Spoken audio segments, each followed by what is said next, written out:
Hi, I'm Bob. I'm one of the instructors at Aviator Prep, and I'm here with Rob McGuire, who owns this beautiful Mooney. And if you've been paying attention, you understand that this is a really nice airplane that we are not going to touch.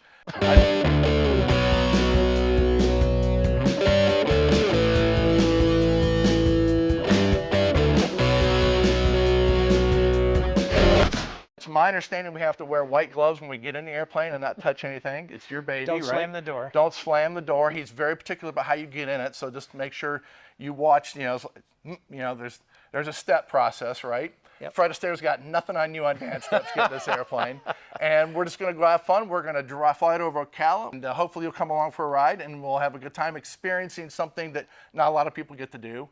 And this is fun for me as well. Purchased this from an old timer, I think he was probably 87 years old, and didn't fly it very much. I went up for a test flight, the airplane flew well, but he only flew it at 2,000 feet and full rich, right? So, running it like a renter. Like a renter, yeah, okay. So, yeah. And he very hard of hearing, so I had to do all the radio calls and everything. So, nice airplane, only had 480 hours when I purchased it.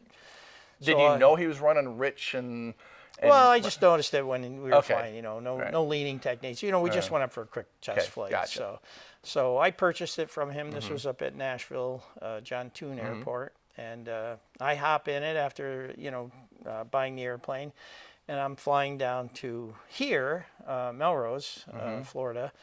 And I climbed up over the Class B airspace in Atlanta and then started descending. As soon as I started descending, the engine started running rough. So I'm trying to diagnose some things. I'm working the mags. I'm looking at everything that's going on. I said, I'll just park it, when I get home here and find out what the heck's going on. Well, after trying to diagnose something and passing Jacksonville and Navy JAX and everything, I noticed that now the oil pressure is starting to come off. Now you got a problem. Now I got a problem. Yeah. So it's starting to come off the green, going into yellow.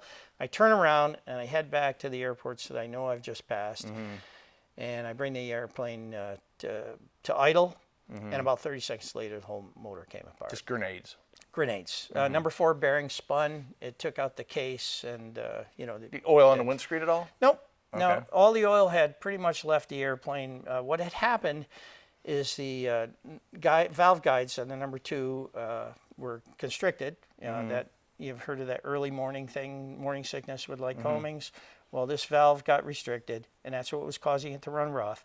When it did, it bent the push rod, which bent the tube, which dislodged the oil. So now, all the oil went. Do you think it was because the way he ran it over the years, and now you're running it the way it would cause that to occur? It could have been. It could have been, but actually, it occurred when the motor started to cool off. So now the valve is getting more restricted.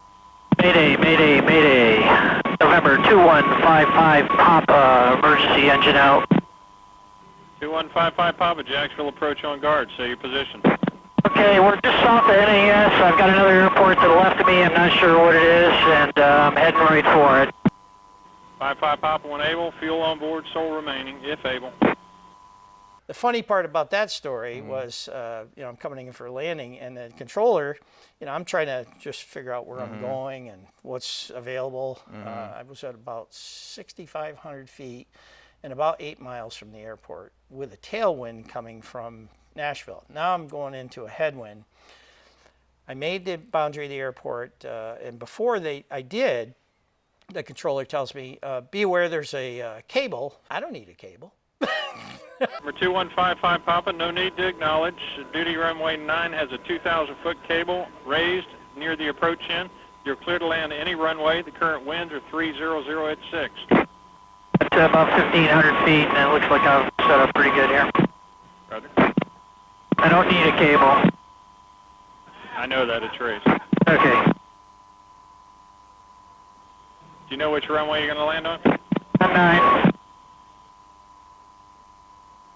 Okay, just an advisory, it is a raised cable 2,000 feet down. Just not thinking what it is. It's a Navy base, so they do tail hook practice. No idea. They have it as a precaution. They don't actually, depends, but typically it's just there, I guess, right? yeah. So anyways, I made the airport boundary at about 1,200 feet. I circled the land, and you know, I've got the gear down, the flaps and everything, and all of a sudden I see this cable coming up, and I go, oh crap, it's about this high it's up about there. 6 inches above the Yeah, ground? it's about 6 inches above It'll the ground, make which could take the gear doors It could off be a of this problem. airplane. Yeah. So I waited. I didn't do any braking, and as I got to it, I yanked the yoke back and hopped over the line. You did. Yeah. You had enough airspeed to do that. I had enough airspeed to hop Oh, over see, the you line, never told yeah. me that story. So that was the first time you rebuilt the engine, and you rebuilt it last year, as I recall. yep. And I came down with a couple students of mine and got to look and see this process, which was kind of interesting. Yeah, this too. engine I got, you know, the first, well, it was a brand new factory Lycoming, and I actually replaced that up at Navy JAX, and a very, very nice situation up there.